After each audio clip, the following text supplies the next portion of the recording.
व्रत की पौराणिक कथा। पूर्व काल में चित्रभानु नामक एक शिकारी था। जानवरों की हत्या करके वह अपने परिवार को पालता था। वह एक साहूकार का कर्जदार था, लेकिन उसका ऋण समय पर न चुका सका। क्रोधित साहूकार ने शिकारी को शिवमठ में बंदी बना लिया। संयोग से उस दिन शिवरात्रि थी। शिकारी ध्यानमग्न होकर शिव संबंधी धार्मिक बातें सुनता रहा। चतुर्दशी को उसने शिवरात्रि व्रत की कथा भी सुनी। शाम होते ही साहूकार ने उसे अपने पास बुलाया और ऋण चुकाने के विषय में बात की। शिकारी अगले दिन सारा ऋण लौटा देने का वचन देकर बंधन से छूट गया। अपनी दिनचर्या की भांति वह जंगल में शिकार के लिए निकला, लेकिन दिन भर बंदी गृह में रहने के कारण भूख प्यास से व्याकुल था। शिकार खोजता हुआ वह बहुत दूर निकल गया। जब अंधकार हो गया तो उसने विचार किया कि रात जंगल में ही बितानी पड़ेगी। वह वन में एक तालाब के किनारे एक बेल के पेड़ पर चढ़कर रात बीतने का इंतजार करने लगा। बिल्व वृक्ष के नीचे शिवलिंग था, जो बिल्व पत्रों से ढंका हुआ था। शिकारी को उसका पता न चला। पड़ाव बनाते समय उसने जो टहनियां तोड़ी, वे संयोग से शिवलिंग पर गिरती चली गई। इस प्रकार दिन भर भूखे प्यासे शिकारी का व्रत भी हो गया और शिवलिंग पर बिल्व पत्र भी चढ़ गए। एक पहर रात्रि बीत जाने पर एक गर्भिणी हिरनी तालाब पर पानी पीने पहुंची। शिकारी ने धनुष पर तीर चढ़ाकर ज्यों ही प्रत्यंचा खींची, हिरनी बोली, मैं गर्भिणी हूँ, शीघ्र ही प्रसव करूंगी। तुम एक साथ दो जीवों की हत्या करोगे, जो ठीक नहीं है। मैं बच्चे को जन्म देकर शीघ्र ही तुम्हारे समक्ष प्रस्तुत हो जाऊंगी, तब मार लेना। शिकारी ने प्रत्यंचा ढीली कर दी और हिरनी जंगली झाड़ियों में लुप्त हो गई। प्रत्यंचा चढ़ाने तथा ढीली करने के वक्त कुछ बिल्व पत्र अनायास ही टूटकर शिवलिंग पर गिर गए। इस प्रकार उससे अनजाने में ही प्रथम प्रहर का पूजन भी संपन्न हो गया। कुछ ही देर बाद एक और हिरनी उधर से निकली। शिकारी की प्रसन्नता का ठिकाना न रहा। समीप आने पर उसने धनुष पर बाण चढ़ाया। तब उसे देख हिरनी ने विनम्रता पूर्वक निवेदन किया, हे शिकारी, मैं थोड़ी देर पहले ऋतु से निवृत्त हुई हूँ, कामातुर विरहिणी हूँ, अपने प्रिय की खोज में भटक रही हूँ। मैं अपने पति से मिलकर शीघ्र ही तुम्हारे पास आ जाऊंगी। शिकारी ने उसे भी जाने दिया। 2 बार शिकार को खोकर उसका माथा ठनका। वह चिंता में पड़ गया। रात्रि का आखिरी पहर बीत रहा था। इस बार भी धनुष से लगकर कुछ बेलपत्र शिवलिंग पर जा गिरे तथा दूसरे प्रहर की पूजन भी संपन्न हो गई। तभी एक अन्य हिरनी अपने बच्चों के साथ उधर से निकली। शिकारी के लिए यह स्वर्णिम अवसर था। उसने धनुष पर तीर चढ़ाने में देर नहीं लगाई। वह तीर छोड़ने ही वाला था कि हिरनी बोली, हे शिकारी, मैं इन बच्चों को इनके पिता के हवाले करके लौट आऊंगी। इस समय मुझे मत मारो। शिकारी हंसा और बोला, सामने आए शिकार को छोड़ दूं? मैं ऐसा मूर्ख नहीं।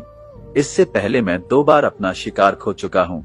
मेरे बच्चे भूख प्यास से व्यग्र हो रहे होंगे। उत्तर में हिरनी ने फिर कहा, जैसे तुम्हें अपने बच्चों की ममता सता रही है, ठीक वैसे ही मुझे भी। हे शिकारी, मेरा विश्वास करो, मैं इन्हें इनके पिता के पास छोड़कर तुरंत लौटने की प्रतिज्ञा करती हूँ। हिरनी का दुखभरा स्वर सुनकर शिकारी को उस पर दया आ गई। उसने उस मुर्गी को भी जाने दिया। शिकार के अभाव में तथा भूख प्यास से व्याकुल शिकारी अनजाने में ही बेल वृक्ष पर बैठा बेलपत्र तोड़ तोड़ कर नीचे फेंकता जा रहा था। पौ फटने को हुई तो एक हष्ट पुष्ट मृग उसी रास्ते पर आया। शिकारी ने सोच लिया कि इसका शिकार वह अवश्य करेगा। शिकारी की तनी प्रत्यंचा देखकर मृग विनीत स्वर में बोला, हे शिकारी, यदि तुमने मुझसे पूर्व आने वाली 3 मुर्गियों तथा छोटे छोटे बच्चों को मार डाला है, तो मुझे भी मारने में विलंब न करो, ताकि मुझे उनके वियोग में एक क्षण भी दुख न सहना पड़े। मैं उन हिरनियों का पति हूँ। यदि तुमने उन्हें जीवन दान दिया है, तो मुझे भी कुछ क्षण का जीवन देने की कृपा करो। मैं उनसे मिलकर तुम्हारे समक्ष उपस्थित हो जाऊंगा। मृग की बात सुनते ही शिकारी के सामने पूरी रात का घटनाचक्र घूम गया। उसने सारी कथा मृग को सुना दी। तब मृग ने कहा, मेरी 3 पत्नियां जिस प्रकार प्रतिज्ञाबद्ध होकर गई हैं, मेरी मृत्यु से अपने धर्म का पालन नहीं कर पाएंगी। अतः जैसे तुमने उन्हें विश्वास पात्र मानकर छोड़ा है, वैसे ही मुझे भी जाने दो।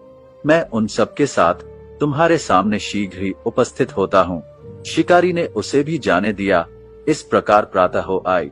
उपवास, रात्रि जागरण तथा शिवलिंग पर बेलपत्र चढ़ने से अनजाने में ही पर शिवरात्रि की पूजा पूर्ण हो गई। पर अनजाने में ही की हुई पूजन का परिणाम उसे तत्काल मिला। शिकारी का हिंसक हृदय निर्मल हो गया, उसमें भगवत शक्ति का वास हो गया।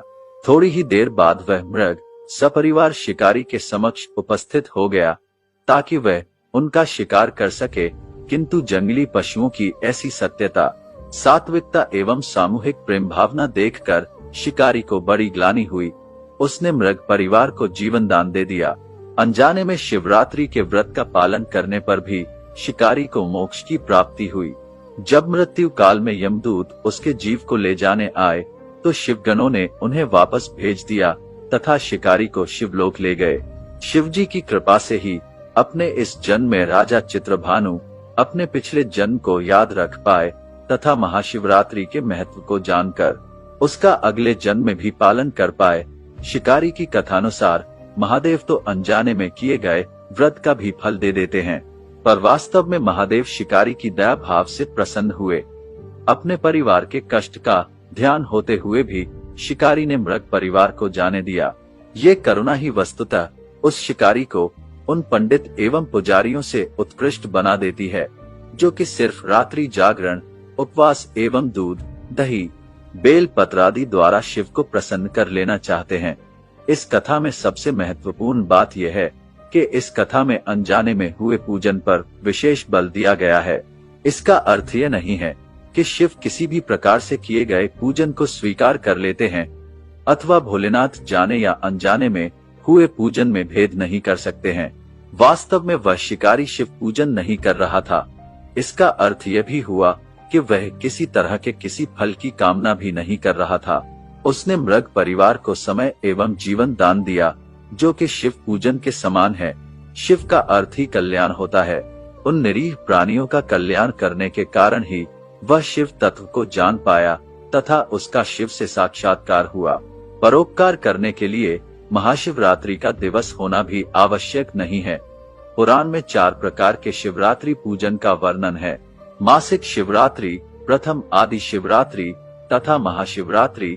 पुराण वर्णित अंतिम शिवरात्रि है नित्य शिवरात्रि। वस्तुतः प्रत्येक रात्रि ही शिवरात्रि है। अगर हम उन परम कल्याणकारी आशुतोष भगवान में स्वयं को लीन कर दें तथा कल्याण मार्ग का अनुसरण करें, वही शिवरात्रि का सच्चा व्रत है। जय भोलेनाथ।